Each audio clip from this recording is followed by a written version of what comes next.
Great to have you along for the ride. Thanks a lot for stopping by. Glad to have this young lady back. It's Allie Bradley. She's the News Nation Southwest Correspondent. In fact, I think she's the best. And this is, I'm going to go for it. You're the best border reporter we have, period. Allie, how are you? You say you're tired. You look great. Thank you so much for that wonderful, marvelous introduction, Peg. So glad to be back.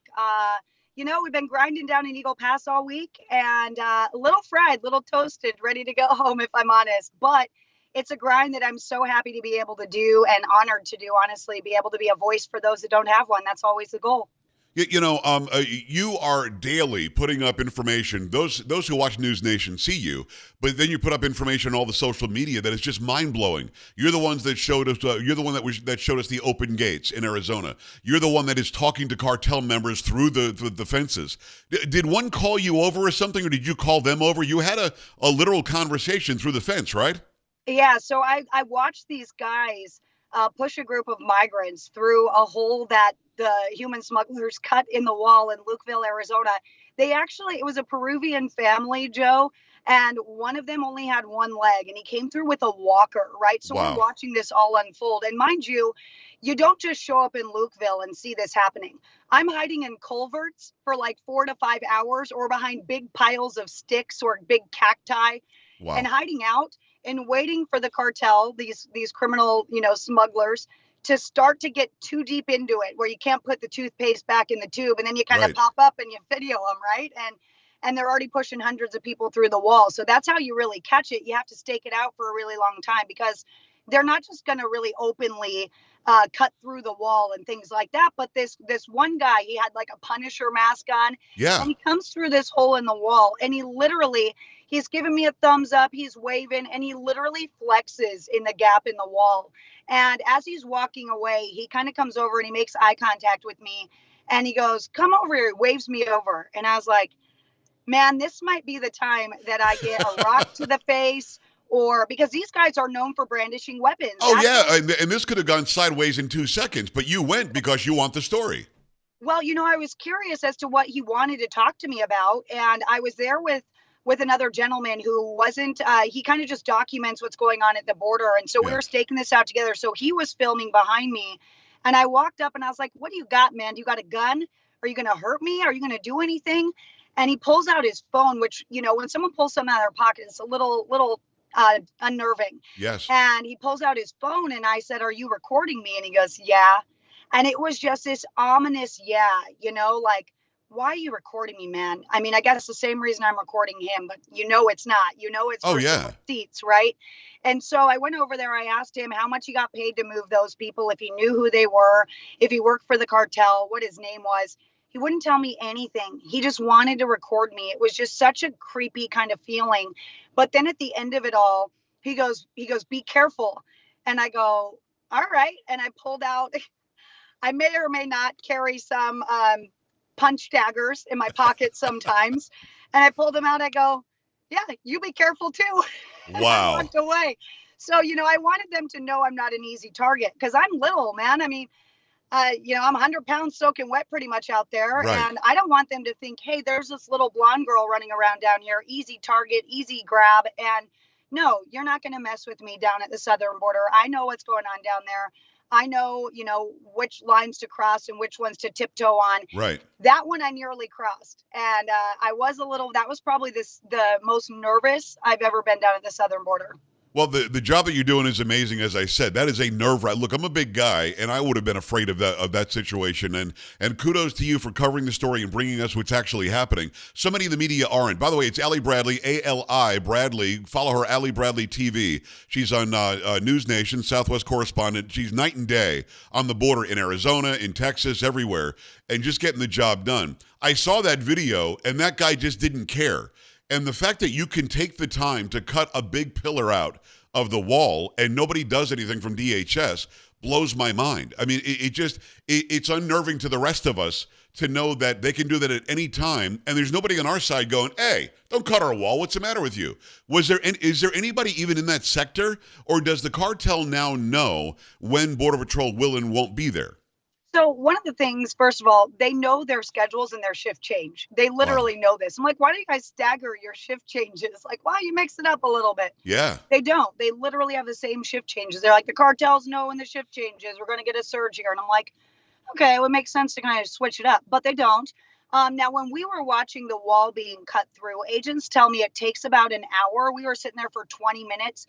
They made it through the first steel layer and they were a little bit of the way through the concrete. And then there's a rebar post in the middle too. So it Right. takes some skill there. And they're using these little like power tools, these anger grinder saw, Yeah. angle grinder saws, Yes. the little wheels. I caught one of them and you could get up, you can get 10 pack for $10 or whatever. And that's what they're using down there. And so we actually called Border Patrol while this was unfolding, as you should. Yes. And so about 20 minutes into it, that's when Border Patrol arrived. And the guy said, you're lucky it's me because I'm one that actually responds. And the reality is here, Pags, it's happening so often. It's happening multiple times a day that number one, they don't have the manpower and the resources down there. It's slowed down a little bit now. The Lukeville port reopened, Eagle Pass reopened, right? So they got guys back to the ports, but they're still struggling with manpower down there. And the sector down there is so vast. And for them to get from one end of the wall to there's a complete wall system in Lukeville. And until you get to the reservation, until you get to Honodam. And so some of the mentality of some of these younger guys, some of these more jaded guys kind of gotten almost complacent, if you will. I Right. don't love that word, but they're kind of like, well, what are we going to go up and risk our lives, maybe get shot, maybe get a rock to the face, maybe get shanked, whatever it might be? Because again, these guys out here, the groups that we were encountering, these smuggling groups, agents said these guys are the ones known for brandishing their weapons and carrying weapons. And so some of them, it's kind of the mentality of like, why am I going to go over there and put myself in harm's way when Right. they're just going to cut another bollard, a couple feet down and continue to do it? And that's unfortunate that is happening, that it's happening so often that there's almost a level of what feels like complacency. However, there are agents that are responding Yeah. because we called them, but it's hard. They can't just be up and down patrolling that wall. Now, I did confront Mexican police when they finally showed up on the other side of the wall in Mexico. And I asked them where they'd been. I said, it takes an hour to cut through these bollards. Why aren't you guys stopping them over on your side? And they wouldn't answer any of my questions. The people that they were with actually threatened to take my phone. I would have my arm through the wall and was filming all of this because, and they go, we're going to come take your phone. I go, try. Come on, come back Right. and answer my questions. They walked away, wouldn't answer my questions, and threatened to take my phone. And, Mexico, you've asked them, why don't you do more over there? That's a question a lot of people have. Mexico should do more. But they literally have the mentality, Pags, where it's like, hey, we didn't invite them here. Their trajectory is not Mexico. They're not staying here. What do you want us to do with them? And I like to have the conversation with people of what would America do if Trudeau was like, bienvenidos. We got an open door up here and we Right. were having everybody fill up the United States trying to get to Canada, right? So the problem is much further south and much deeper than just Mexico. But Mexico isn't doing a lot to deter or deport anyone, right? We know they stopped repatriation flights in November because of budget issues. Yes. And so that's the reality. And then we know that they're giving them humanitarian visas to live and work in Mexico. Those humanitarian visas have a 40-day shelf life and they're marked transito, for transit. How is that a humanitarian visa to live and work there? It's a fast pass to the back door of the United States. It Well, gets us it through the is. checkpoints. No, without a doubt. It's Allie Bradley. She's the News Nation Southwest Correspondent, does an incredible job covering the border. And I want to get into sort of a year in review for 2023 in a second. But something you just said really did jump out at me. And you and I don't talk politics necessarily. But when it comes to asylum seekers, when it comes to people who say the word asylum, I grew up in South Florida. We had people coming for asylum from Cuba. You had a dictator that would kill you if you disagreed with him. And we had asylum seekers coming from the Soviet Union when the Soviet Union was a thing back in the day. These people are not asylum seekers because asylum quite literally means stop in the first country that offers you asylum. Many people, and I think you told me this, are coming from Brazil where they had asylum. They're coming from Argentina where they had asylum. They're coming from Mexico, which is a free country, allegedly, that can offer them asylum. There is nothing in the international asylum law that says asylum means you get a free pass to the United States. So when Mexico says, what do you want us to do with them? Our answer should be, we don't care. You're the first country that offers asylum. You figure it out. Sending them north doesn't make sense. What I just said, is that being enacted at all, Allie, that asylum really does have a definition? It's like we're changing what it means. Yeah, well, so first of all, Mexico has to agree to keep them, right? And Right. they haven't. And here's the other thing: the asylum laws are so muddled. We had 302,000 individuals cross the southern border last month alone. My sources confirm, Pags, that over 245,000 of those individuals were given a notice to appear. Wow. 45,000 use the CBP One app. And Now then there are released. And then released, right? What was that? And then released, right? Yes, when they have an NTA, that's a notice to appear. We've seen court dates out as far as 2029. I know my friends over at Fox have seen them all the way out in 2031. So Wow. you're getting these court dates. And here's the thing: I literally have brought this up to officials with CBP because we had a 20-year-old kid cross into Lukeville from Morocco. Morocco is an allied country of the United States. We play very well with Morocco. So how would this individual even qualify for asylum? Wouldn't. And he was kicked out into the US. He's in New York right now, and his court date's in a year, right? But we know that individual doesn't qualify for asylum because our countries work together. So it's really, really interesting what's happening, because what I'm told is, don't you believe in due process? These Yeah. people deserve a chance to go through this process. And that's the reality right now. If they come in and they claim any fear, if they're scared to go back to their country, they are given a notice to appear, and they go through Title VIII removal proceedings that comes with that notice to appear. And it's kind of gaslighting the American people in a way, because DHS keeps saying, we're enforcing Title VIII removal proceedings. We're enforcing Title VIII removal proceedings. So people hear removal. The removal proceedings come with an NTA in 2029. Wow. So that's the reality. But the other situation here is a lot of these individuals that are coming across, we know DHS is saying openly that they don't qualify for asylum. But what they're doing, and the statistics show that that doesn't matter, and judges have said these people still have to be able to cross anywhere. It's not just at the ports. That's why they're still crossing at the river, because they have to be able to claim asylum anywhere that they are. And that's one of the things that the Republican lawmakers down in Eagle Pass were talking about, is kind of fixing the asylum law, fixing the loopholes in asylum. And I said, well, here's the deal. I mean, right now, 2 years ago, you couldn't have paid someone to tell you that they were here alone or they were here to work. Now they're saying it. They're telling you that very openly. But if the asylum rules change or whatever it is, won't the script just change? Won't they figure Yes. that out? And that is a reality too, and the unfortunate thing is, again, a lot of these individuals don't qualify for asylum, and the ones that do are in the backlog system of 3 million cases right now. So it is an absolute mess. It's a record-breaking historic number of asylum cases in that backlog, and they just keep piling up. Like I said, 245,000 got notices to appear last month. It's Allie Bradley. She is the News Nation Southwest Correspondent. Great, great job. Friend of mine. Love that we're connected everywhere, because the stuff that you post every day is mind-blowing, and it's really, really good. Let me ask you this. Was there any change? I had Greg Abbott on yesterday, the governor of the great state of Texas. Has there been any change in the flow across the border into Texas now that the word is out that they're going to arrest you if you don't turn around and go back?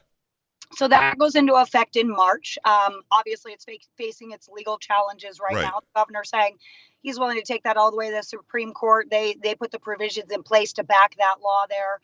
Very different than the Arizona, quote, show me your papers bill, right? Right. And so they're pretty confident that this is going to be able to carry on.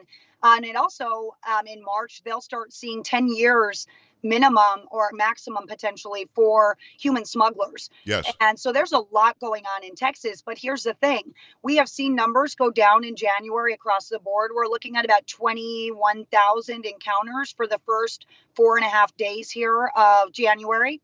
But here's the thing: there are some entities running around saying that's because of the Blinken-Mayorkas meeting in Mexico.